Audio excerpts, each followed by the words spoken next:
որտեղ է ազատությունը։ Բեռնափոխադրող Ալեքսանը, որ հայկական կոնյակը Լեհաստան է տանում, հարցնում է. եթե դեպի Եվրոպա արտահանման ճանապարհները բաց են, ինչու է Վրաստանն իր սահմանով անցնող ապրանքն ուղարկում Գեյզի մաքսակետ լաբորատոր ստուգման։ Ասում է, այդ խոչընդոտի պատճառով 2 օր կորցրել է Վրաստանում եւ ուշացել նավից, որով պետք է Լեհաստան հասներ։ Առաջին նավը բաց թողեցի, հիմա երկրորդ նավն է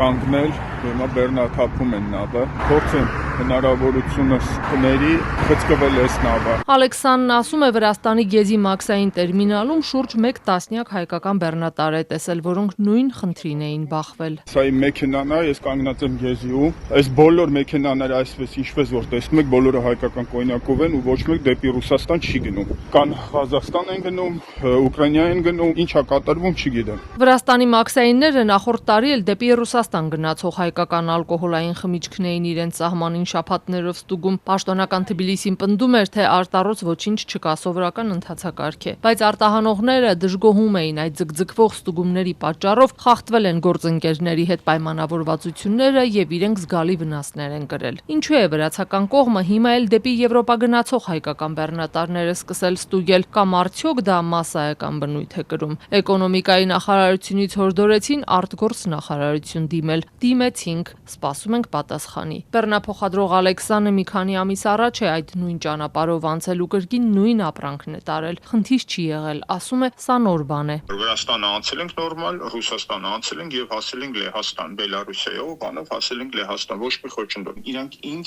ամիջական կապ կա, ասենք Լեհաստանի հետ։ Ինչի մարտ ամսին ես գնացել եմ, ոչ մի խնդիր չկա, նույն արտահանողի բեռով։ Փորձա նմուշի պատասխանը կարող է 15 օր հետո գա, 20 օր հետո գա, ինչ է փոխելու։ Լեհաստանից հետ ենք բերելու այս բեռը։ Ոչ մի ձև չեմ կարողանում էլի տրամաբանությունը հասկանալ։ Ազատությանը դիմաց բեռնափոխադրողն արդեն կորցրել է Լաստանավի համար վճարած 500 եվրո կանխավճարը, սակայն հույս ունի, որ կկարողանա այսօր կամ վաղը բեռնատարով նավ բարձրանալ։ Հակառակ դեպքում ստիպված կլինի եւս 1 շաբաթ մնալ Վրաստանում։ Ես ընդհանրապես որպես քաղաքացի ես դեմ եմ Թուրքիայի սահմանների բացվելը մեր երկրի հետ, բայց եթե պետք է մենք Եվրոպայի հետ աշխատենք, թեկուզ հետագայում, ես կողմ եմ միայն, որ Հայաստանի սահմանը Թուրքիայի հետ բացվի։ Իմ կարծիքով Վրաստանը միշտ խոչընդոտ է լինելու մեզ։ Ես չգիտեմ, միգուցե այստեղ ինչ-որ խանգ տեսարան կա։ Լրատվամիջոցներին դիմելով է փորձում Հայաստանի կառավարությունից պատասխան ստանալ, ինչու է գործընկեր Վրաստանը խոչընդոտում դեպի Եվրոպա արտահանվող հայկական բեռների փոխադրումը։ Ինչ կապ ունի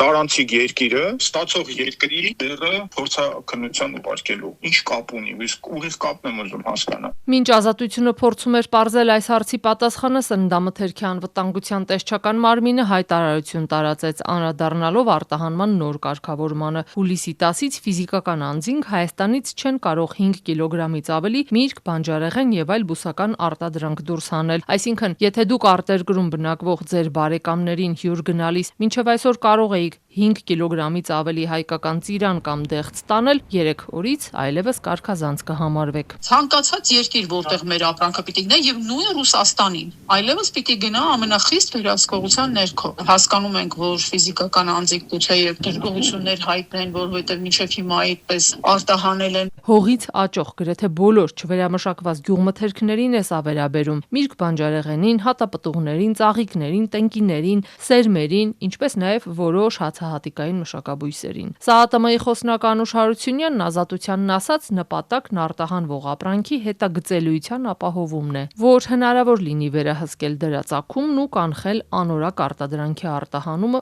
որևէ երկիր։ Առաջերտին որակի վերահսկողության խնդիր ենք դնում, որովհետև հետագծություն ապահովել երկրի ներսում, թե որ ֆիզիկական անձը որտեղից է այդ ապրանքը վերցրել ու տանում, որտեղից է հավաքել, մենք չենք կարող։ Երկրորդը, այն երկիրը, որտեղ տանում են, այնտեղ իրենք չեն ներկայանում ուսասանիտարական վերահսկողության եւ հետքը որպես այդպեսին կորում է։ Հայկական ապրանքների հարցը վերջին շրջանում բարձրացնում է ռուսական կողմը, որն արգելել է հայկական գյուղմթերքի, հանքային ջրի, ծաղիկների, ձկնամթերքի ներկրումն իր երկիր։ Նաեւ պայմանավորված է Ռուսաստանի արգելանքների հետ, չէ՞ որ իրենք էլ խնդիրը բարձրացնում են հենց այդ տրամաբանության մեջ, ամբողջը վերահսկելու եւ դարձնելու համար այնպիսի գործընթաց, որ մեր կողմից լինի հնարավոր հնարավորինս տեսանելի ու թափանցիկ, այսպիսի որոշում է կայացրել։ Երեկ Եկատերինբուրգում Հայաստանի ու Ռուսաստանի վարչապետերի հանդիպմանը մասնակցում էին նաև Ռոսելխոզնադզորի եւ Հայաստանի ՍԱԱՏՄ-ի ներկայացուցիչները։ Պաշտոնական հաղորդագրություններում ապրանքների հետագծելիության մասին խոսք չկա։ Պարզ չէ,